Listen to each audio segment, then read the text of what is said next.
Natural hair colour కోసం చూస్తున్నారా? అయితే Anoos henna and black expert వాడండి. ఓం శ్రీ గురుభ్యో నమః. శ్రీ మహాగణాధిపతయే నమః. శ్రీమాత్రే నమః.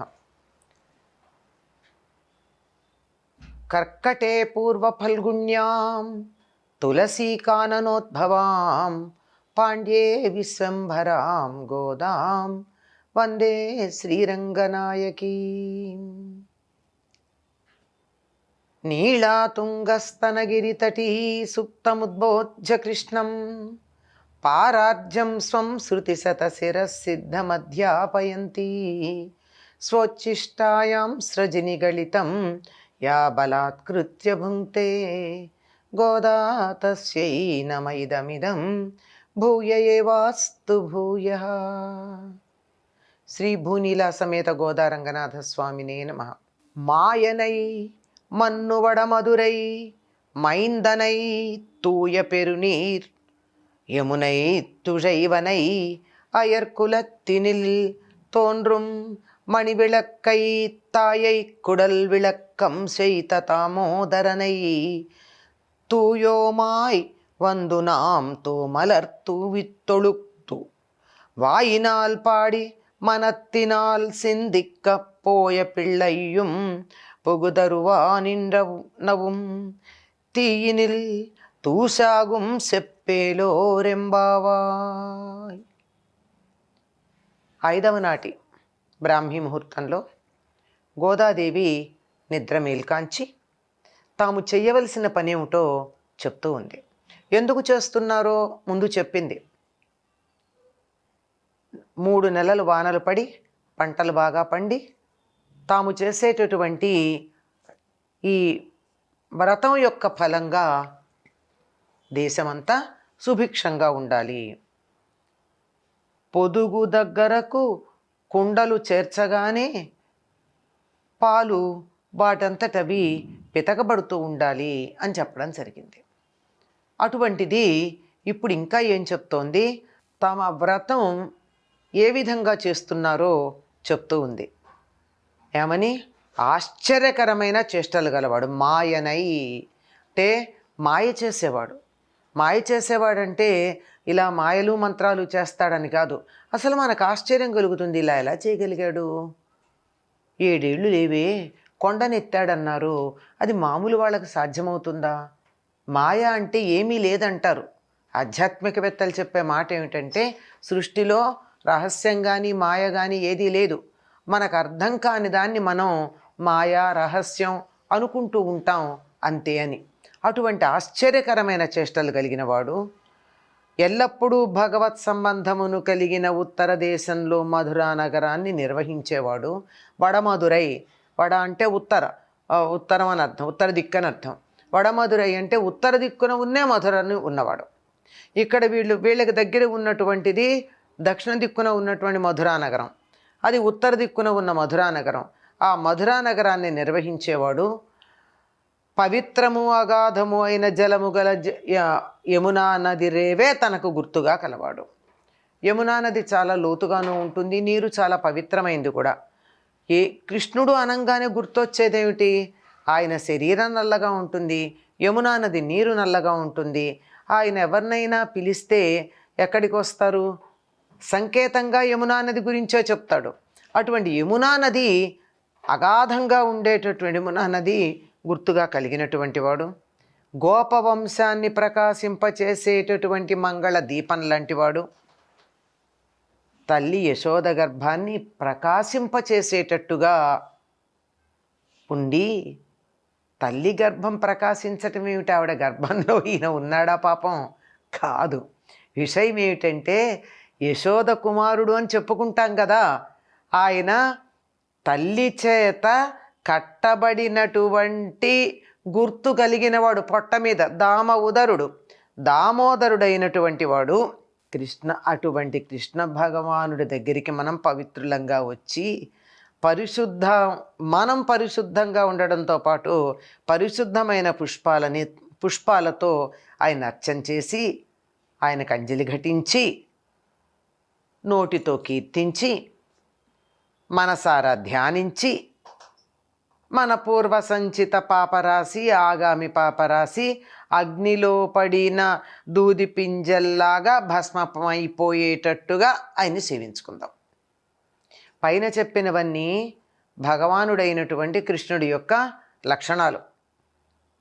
ఇప్పుడు వీళ్ళు వచ్చి చేయవలసింది ఏమిటి? అటువంటి ఆయనని ఏం చేయాలట? పుష్పాలతో పూజించాలి. చేతులు ఉన్నాయి కదా, చేతుల యొక్క ప్రయోజనం ఏమిటి? పూజ చేయడం. కనుక పుష్పాలతో పూజించాలి.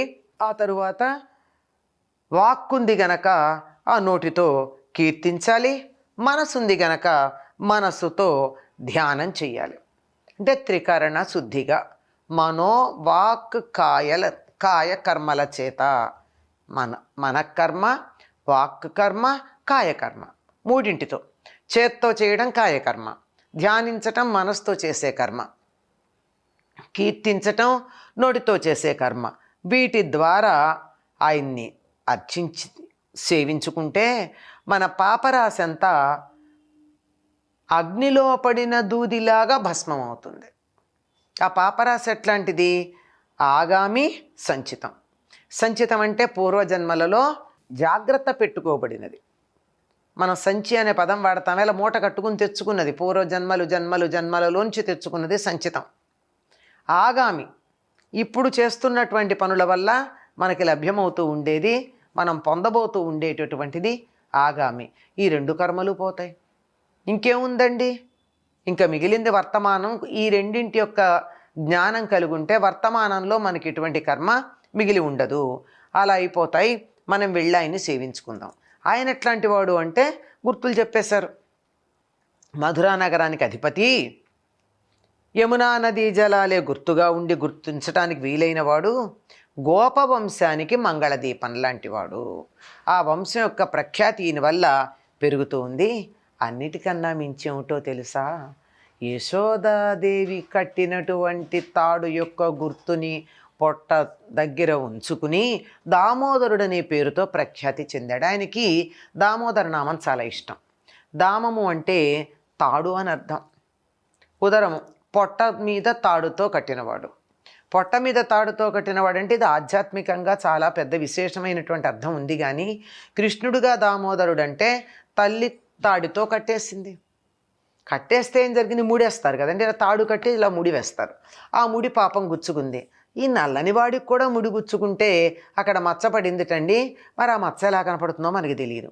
ఆ నల్లని శరీరం మీద ఈ మచ్చ ఎలాగంటే నల్లవిస పుష్పంబు మీద తేటి కుట్టిన కందులాగా ఉంది అని బొగ్గన పెట్టిన చుక్క గురించి గోదావైభవంలో శ్రీమాన్ ఇక్కిరాల కృష్ణమాచార్యుల వారు వర్ణించారు. కృష్ణుడు బొగ్గన పెట్టినటువంటి చుక్క ఆ విధంగా ఈ మచ్చ, నల్లని పొట్ట మీద ఉన్న ఈ మచ్చ ఆ విధంగా ఉందేమో. అందుకనే దామోదరుడు అనే పేరుతో ప్రఖ్యాతి పొందాడు. ఎందుకంటే అన్నింటికన్నా చాలా ఔదార్యమైనటువంటి లీలగా దామోదర లీల గురించి చెప్తారు కృష్ణుడి యొక్క బాల్య లీలల్లో. ఏమిటి అంటే, చిక్కడు సిరి కౌగిలిలో ఆ లక్ష్మీదేవికి కౌగిట్లో చిక్కడు సనకాది యోగి హృత్పద్మములన్, సనక సనందనాదులైనటువంటి యోగుల హృదయాలలో కూడా చిక్కడు. ఇంకెక్కడా కూడా చిక్కడండి. ఎక్కడ చిక్కాడంటే, చిక్కెనతడు తల్లి చేత లీలన్ రోలన్. అతను లీలగా తల్లి చేత్తో రోటికి కట్టేద్దామంటే దొరికాడు. ఏమండి, ఎంత గొప్పవాడండి. ఎక్కడా కూడా ఎవ్వరికీ దొరకనటువంటి వాడు వాళ్ళమ్మ కట్టేస్తానంటే దొరికాడు. అంటే అల్లరి చేస్తున్నాడు, పెరుగు చిలకనీయటం లేదు అని చెప్పి ఏం చేసింది? అది కూడా చిలకనీయటం లేదు కాదు, ఒలకపోసాడు. మొత్తం కుండ పగలగొట్టాడు. పెరుగు కుండ పిలవంగానే రాలేదని రాయి వేసి పెరుగు కుండ పగలగొట్టాడు. దాంతో యశోదాదేవి కోపం వచ్చింది. ఎందుకు రాదండి? కుండ పగలగొడితే పెరుగు పోయిందన్న దానికన్నా శుభ్రం చేసుకోవడం ఒక విషయం. పెరుగు, పాలకుండ, పెరుగుకుండ, కవ్వం, ఆ కవ్వం కట్టేటటువంటి ఒక స్తంభం పాతుతారు. అది ఇవన్నీ చాలా పవిత్రంగా చూసుకుని వాటికి పసుపు కుంకాలు పెట్టి పూజించుకుంటారు పాడి పరిశ్రమ ఉన్నటువంటి గొల్లలు. అటువంటి కుండని పగలగొట్టాడంటే తమ వృత్తిని అవమానం చేసినట్టు కోపం రాదా మరి తల్లికి? కోపం వచ్చి ఏం చేసింది? కొడుతుందా? కొట్టలేదండి పాపం. అందుకేం చేసింది, మళ్ళీ తన పనికి అడ్డు రాకుండా ఉండాలని అక్కడ ఉన్న రోటికి వేసి తాడుతో కట్టింది. ఆ కట్టినటువంటి తాడు పొట్ట దగ్గర బిగించింది. ముడేస్తుంది కదా, ఆ ముడి గుచ్చుకుపోయిందండి పాపం ఆ చిన్నారి నల్లవాడికి. ఆ గుచ్చుకుపోయిన మచ్చ అయిందిట. నిజంగా పిల్లలకి మచ్చబడితే ఏమవుతుంది, ఎదుగుతున్న కొద్దీ చర్మం మీద ఉన్నటువంటి మచ్చ పోతుంది, నిల్చుండదు. కానీ ఆయన జీవితం అంతా ఉంచుకున్నాడు. ఎందుకు, మా అమ్మ నన్ను కట్టేసింది, ఈ మచ్చ నా పొట్టనే ఇట్లాగే ఉంటుంది, నేను అమ్మకి ఎప్పుడు కట్టుబడతాను అని తల్లి మీద ఉన్నటువంటి అభిమానంతో ఆవిడికి కట్టుబడ్డాను అని చెప్పడం కోసం పొట్ట మీద ఆ మచ్చను అట్లాగే ఉంచుకున్నాడండి. అటువంటి దామోదరుడున్నాడే, ఆ దామోదరుణ్ణి సేవించుకోవడానికి మనం వెళ్ళి మనం శుచిగా ఉండి శుచైనటువంటి పుష్పాలతో అర్చించి అటువంటి వాక్కులతో ఆయన్ని కీర్తించి మనసుతో ధ్యానం చేద్దాం. ఆగామి సంచిత కర్మలు పోతాయి.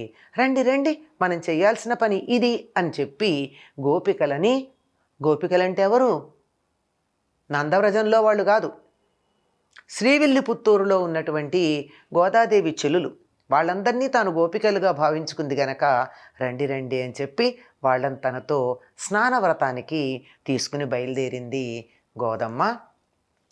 స్వోచ్ఛిష్టమాలికా బంధగంధబంధురజిష్ణవే విష్ణుచిత్తతనూజాయై గోదాయై నిత్యమంగళం. స్వస్తి.